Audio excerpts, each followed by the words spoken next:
కుష్టు వ్యాధి ఊర్లోకి వస్తే రాళ్ళతో కొట్టి చంపుతారు అందరూ. ఏసై వేడి చేతులు పట్టుకున్నాడు. నాకు ఇష్టమే లేపో, శుద్ధిలో మనొచ్చు, అయిపోతాడాడు. మాటతో కాదు, స్పర్శతో. అంటే నువ్వు బాగుపడటమే కాదు నాన్న, నిన్ను ముట్టుకోవడం కూడా నాకు ఇష్టమే. స్తోత్రం చెప్పండి. ఎందుకు ముట్టుకోవాలి? వెళ్ళి వాడిని బాగు చేసే అద్భుతమే కాదు కావాల్సింది అక్కడ, వాడి గుండె గాయాలు కూడా మానిపోయే ప్రేమ స్పర్శ కావాలి. ఈ జబ్బు వచ్చిన దాన్ని బట్టి ఇంట్లో ఎవరికి ఇష్టం లేకుండా పోయాడు. రాత్రి అంతా ఏసై కొండ మీద ఉంటే కొండ కింద కాశాడు మనోడు.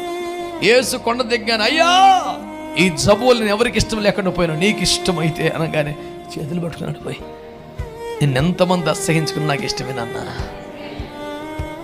ఏసయ్య మాటతోనే ఈ స్వస్థత వస్తుంది. నీ హృదయ గాయాలను కూడా మాల్పగలిగిన ఒకే ఒక్క ప్రేమ స్పర్శ మన ప్రభువైన యేసయ్య గాయపడిన హస్తానికి ఉంది.